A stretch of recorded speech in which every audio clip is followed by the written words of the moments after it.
Welcome to this episode of YouTube, where we are grateful for all of the individuals that we work with, and that includes wolves and humans. And we certainly have seen some personalities from Blackstone and Kaz adding to Rika's opportunity to experience pack life. And we always want to hear from people about what they're witnessing on cameras and through visiting here at the center. So we're always welcome to receive comments.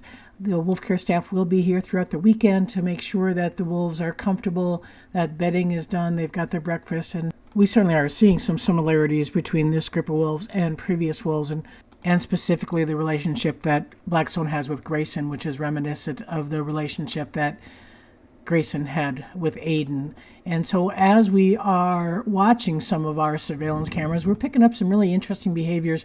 And the first is, it appears that all of the males seem to be utilizing the pump house together. Rika seems to be using the den and kind of resting. She'll rest on the pump house with the pups, but she likes that comfort of the nice dry den, whereas the males tend to hang out on top of the pump house. Here's Kaz going to come over and do a little bit of appeasement behavior. It's really hard to say what he's up to, but he's definitely greeting Grayson in a very submissive posture. So the pups really seem to look to him for leadership, and you notice him approaching with a very submissive tail that's in a short little tail wag. Again, a greeting behavior, licking him on the sides of the face. It could be food begging.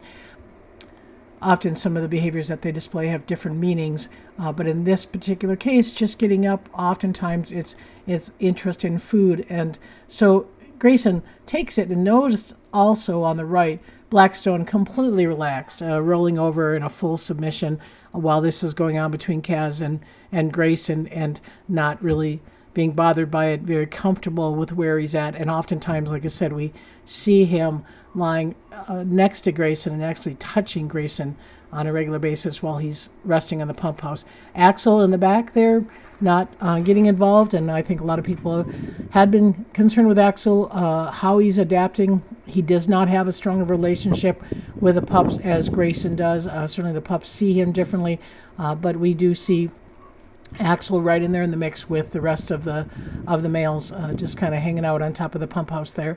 So the other thing that we noticed is that food possession doesn't necessarily have to be pup driven. This is Grayson on a chicken that we fed last night. So we've been feeding, first of all, every morning there's at least 8 or 10 pounds of meat available for any wolf that wants extra resources, because we know these pups are consuming a lot of resources, and sometimes the food possession makes the adults not want to interact so much on the carcass. So we feed every morning, and then Tuesday nights we give 5 whole chickens or beaver, and then usually on Thursday we give some other deer resources.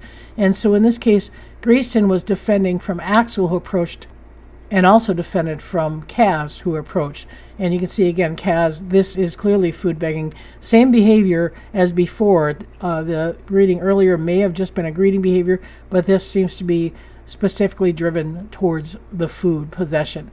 So food is going to give a lot of the body language of threat displays, defending, pretty much having that right to guard and possess food. Now, it's a wolf's choice to guard or defend or to give it up, because there's a lot of food resources in the enclosure. It's easier to just kind of give it up, and that allows Kaz to eat on it for a little bit. But again, he's well fed as well. He certainly has a lot of food resources available to him. He takes a lot of food resources, and that means that Axel's going to come over and get that chicken and take it with him. So we always watch the food consumption. We look at scat to be able to identify who's been consuming. The darker the scat, the more meat in the system, and the lighter the scat, the less meat. And certainly that's something that we are watching for. So Axel carrying off that chicken, and he's going to be right in front of the north camera there.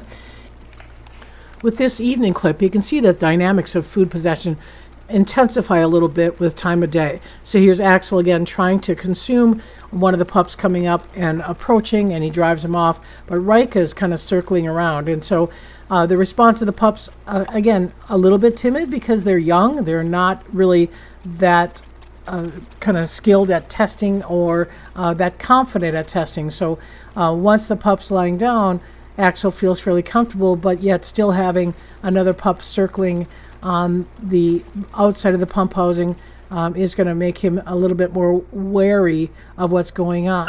And it can quickly turn from food possession to dominance. And in this case, because he's doing some pretty hard muzzle bites on the pups to defend the food, that's creating Rika's focus. If you look closely, you can see Grayson to do a little bit of a grab bite on Axel and then turn it more into a dominance interaction than a food possession. Of course, once the adults move on, they stay with the food. Once that event is over, they'll often go back to typical pack dynamics and just go about their business.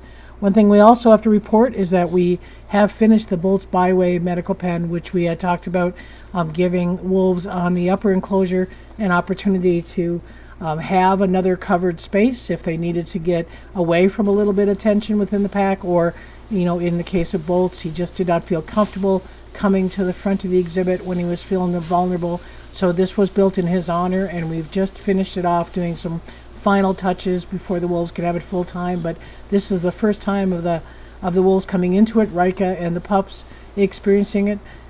Axel and Grayson a little bit more intimidated. It's going to take them a little bit more time to trust, and that's one of the things that we work on is trust with the wolves, and we'll keep this open so it'll be available. You can notice how dry it is compared to all the snow outside. We really make sure that it's a safe, dry space for the wolves to be able to interact.